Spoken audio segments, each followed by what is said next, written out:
everybody, welcome back to the channel. Got something really special to show you or to unbox for you today. If you watch my videos, you've seen it in a haul video that I did, but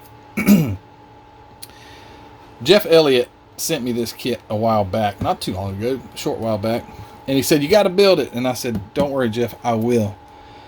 But at first I want to open this thing up. So this is one of the kits that I have, just 2, 3, 4 kits that bring back the most memories to me of my childhood building, this being one of them. I do have a picture of this, vague picture of this kit that survived the fire. I don't know how I ended up with it, but anyway, the picture survived the fire. But that picture, I'll try, if I can remember, I'll put it right here.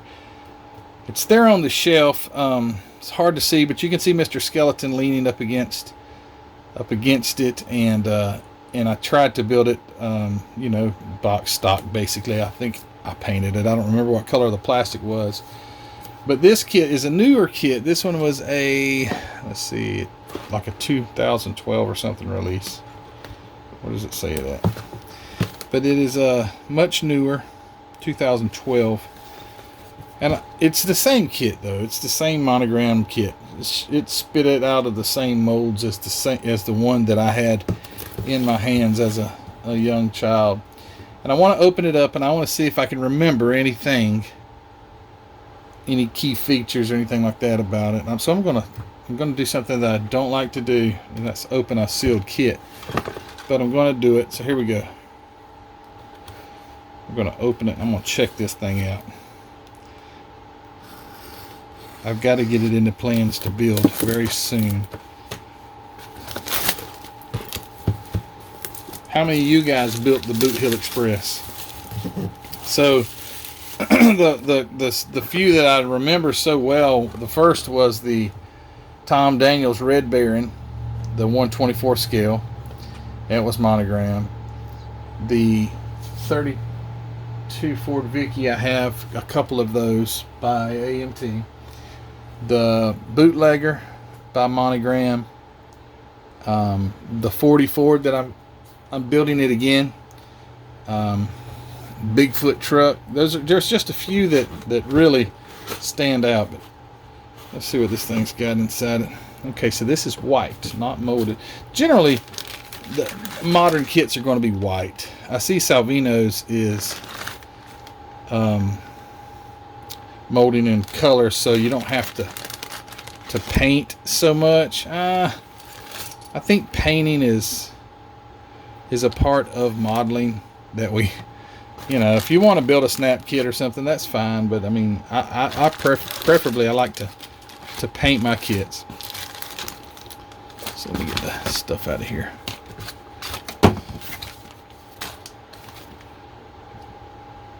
And so it was I asked that a while back, was the Boot Hill Express an actual real vehicle?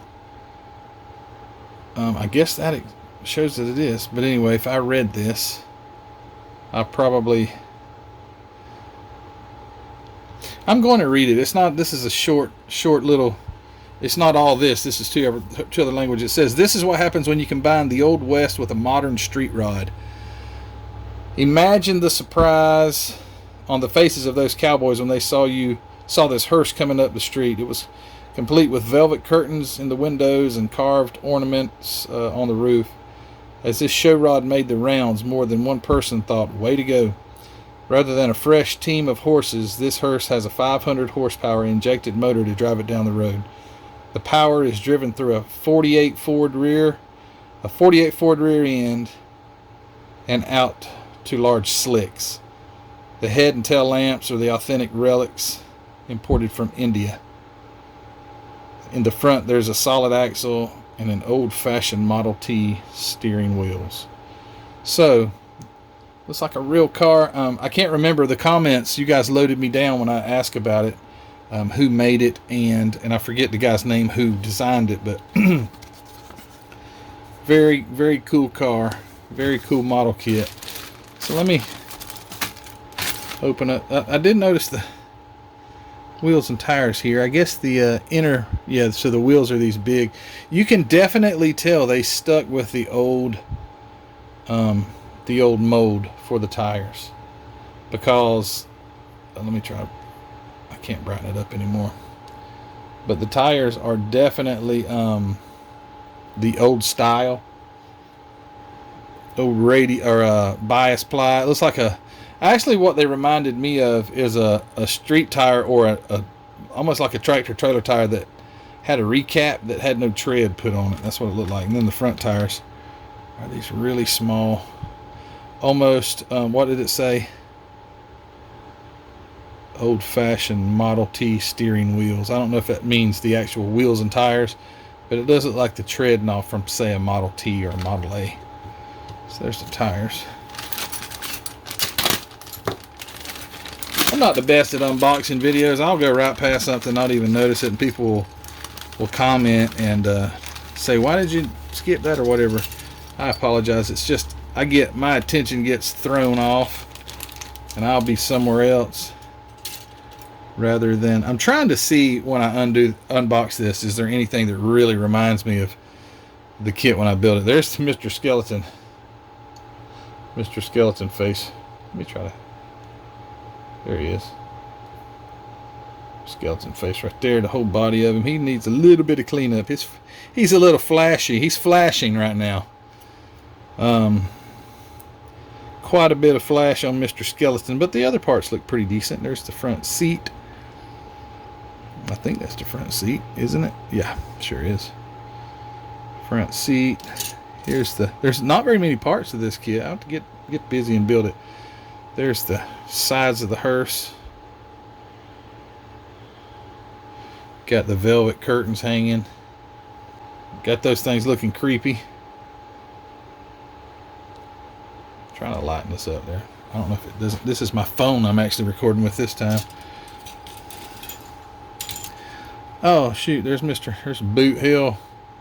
The Boot Hill portable tombstone made out of wood. Oh, and also I skipped these. These are those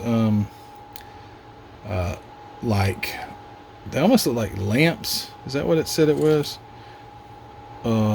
Carved ornaments on the roof. Okay, so those are carved ornaments. I don't know what that means, but they looked like, I thought they were like lamps, but apparently they're not. Carved ornaments. Must have had something to do with the age. So there's the back windows to Mr. Boot Hill Express, or the back window with the drapery. This looks like the floor pan. What is that supposed to be? Those little balls that the casket can roll on, possibly. And the chassis. Not much to the chassis at all.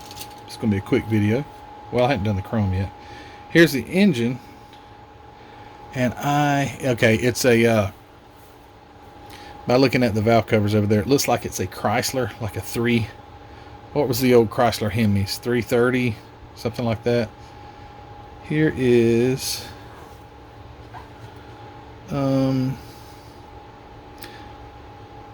that's white wall. Oh, okay. Do these have, maybe tires are really flashed up, but maybe you can put a white wall. No? I don't know where the heck that goes. Does it go in here? Maybe it goes on the... No? I don't know where it goes, but there's a white wall. There's this cowboy hat. Looks like maybe some leaf springs here for maybe the seat, possibly. I don't know. There's the roof. Anyway, there's the block and transmission for that early Dodge Hemi. It's like a firewall of some sort, but it doesn't have a firewall, so I don't know what that is. And maybe the cylinder heads here. And a seat.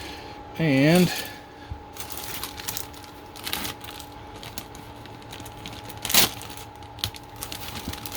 I wish I had more memories of my model building as a kid. I don't remember. This is weird. When I say this, you'll be like, how do you not remember that?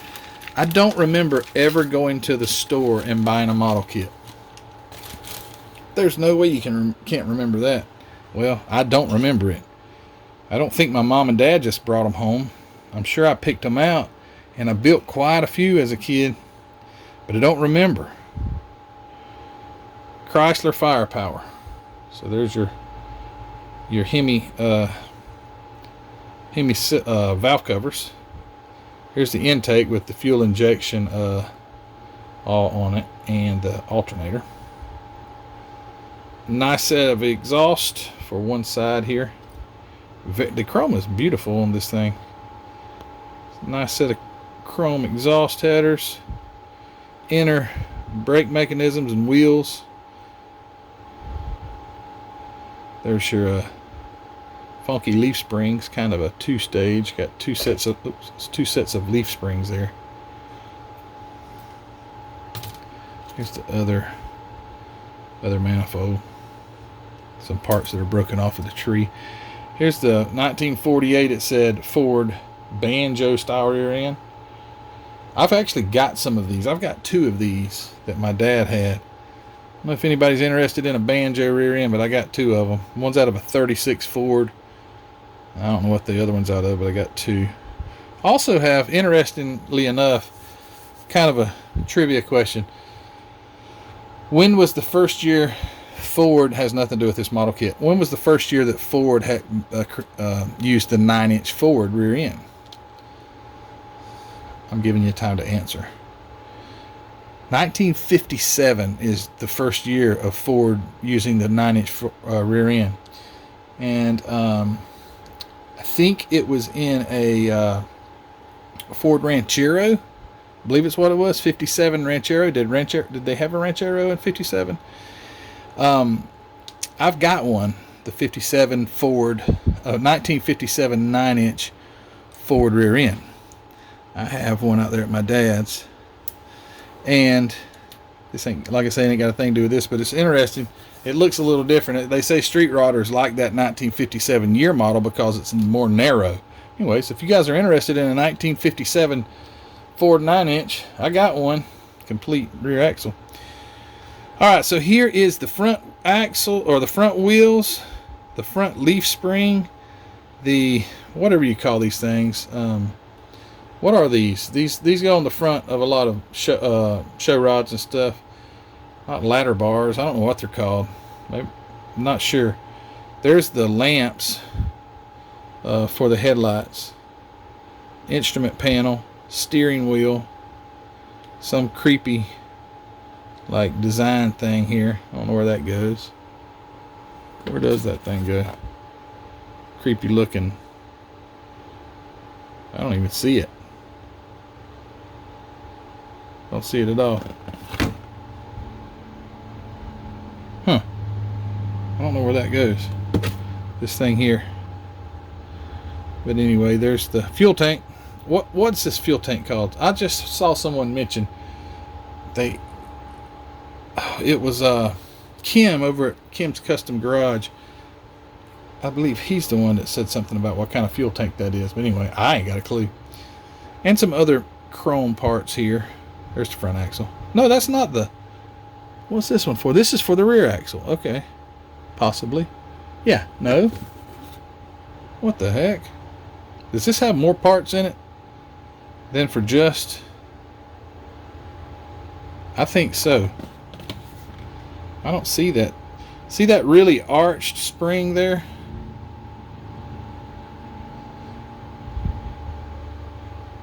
Maybe it goes in... No, the front has its own right here. I'm not sure.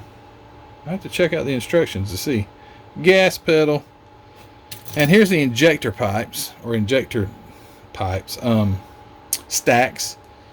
Those are not exhaust, those are intake. They go out the top of the they come out the top here. So it had the injection pipes straight up the top. No supercharger, just injection. And here's the little platform that the skeleton sits on. Let me look. I'm curious to know about that axle. Let's see what we can find out here. Well, oh, it goes in the back. Okay, so it's in the center, and then there's like mono springs or whatever. No, not mono. Mono would be this. What are these? These are like double springs. Bi leaf springs. Isn't that two? Bicycle, 2 wheels. And then that creepy little, there it is. It goes under the seat thing, whatever that is.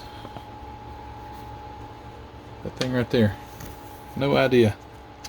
Not many parts to the old boot. Oh, and then the glass. That's not real interesting. It's got two big glass panels, one for each side, and I guess also one for the front and the back. Yeah. But that's it. I don't see a place for the white walls. Yep, I do too. So the white walls, I don't know if you have to use the white walls or not, because it doesn't have white walls in the picture here unless they painted it. You know what? They did. Okay, so the tires are totally dang, this thing is dark. The tires don't have any design on them whatsoever. How do you like that? It just goes right back to. But on these, if you'll notice the tires there, well, you probably won't be able to notice. It won't stay lit up. But they are they have letters, so they've painted the white walls. Interesting. But anyway, so I just wanted to unbox this thing for you guys. For me. Okay. I really did it for myself because I wanted to see the inside of it. Not one thing rings a bell of my childhood either. That is so bizarre to me that I can't remember buying a model kit. I tell you what I do remember buying. And this is kind of odd. Like, that's a weird memory to have as far as your modeling as a kid. I remember going to the store. I went to the store. Was with my mom. Went down to Kingsland, Georgia. It's kind of a funny little story. I mean, you may not laugh at it, but it's funny to me. Went down to Walmart. Yes, we had Walmart when I was a kid. They were not near as big as they are now, but we had a Walmart, or had several Walmarts. One in Kingsland, Georgia. We didn't live there. We were visiting my aunt. We went into Walmart. I told my mom I needed a model knife. She says, a model knife. She didn't understand. She's like, she thought that I meant a model of a knife. Because I've seen like that. I've seen like model swords, model knives, model guns. What I was talking about, remember those black testers model knives? Like throwaway, disposable? That's what I needed. I was like, Mom, I need a model knife. Well, I got me a model knife. And believe it or not, I think that's the only time I can remember going into a store and buying something model related. I don't know where those memories are at. I'd love to trigger them somehow or another and get them to come back. I have the memories of being in my bedroom. My dad built me a nice desk, and I had that I could build on. I have memories of sitting there, and just memory after memory of building and doing things. But I don't have a memory of going to the store and seeing the models on the shelves like most people do. Why is that? What can I do? Is there something I can drink that would trigger my model memories? That's a joke. Some people would actually take that as serious, like, no, there's nothing you can drink for that. Or some people would probably say, yeah, I got something you can drink for that. It'll bring back all kind of memories. But no, it could also cause bad memories, and I don't want that either. But yeah, it's just kind of bizarre. But honestly, I thought that this kit would have had this trophy in here, but it doesn't. I thought it was because it says car show. It's like car show series. I thought it would have had that trophy, that piston rod and all, but it doesn't have it, and that's okay. Guys, thank you for watching this video. As boring as it may have been, as some would say pointless, this is memories to me. I can remember building it, and I hope that I've remembered to put that picture in there for you to see. If not, then at this point, I forgot. But anyway, thanks for watching this video, guys. If you hadn't already subscribed, hit that subscription button. I am nearing 10,000 subscribers. I say nearing. I'm at like almost 9,300. So if you'll hit that subscription button, when I get to 10,000, I'm going to have a great giveaway. Haven't decided yet what it could be or what it will be, But it's going to be a great giveaway, and I'm so appreciative of all you guys. Thank you so much for that. Go to the Facebook group, join there. Go to Hobby Nut Models. Use the link that I've got in my description to give me credit for that purchase. I'd appreciate that when you go there. Go buy a t-shirt from the Teespring store and join Patreon. Patreon, guys, I'm going to be reaching out to you. We're going to have a live stream soon. Yeah. All those things are in my description. All those links are there. Go check those out. Grab you some supplies from Hobby Nut, a model kit, anything you need, some really great MCW paint. And let me know in the comments, have you built this? If you have, go to the Facebook group. Put some pictures up. I'd love to see them. Tell me your story. Alright guys, thanks for watching. And until next time, see you guys later. Bye.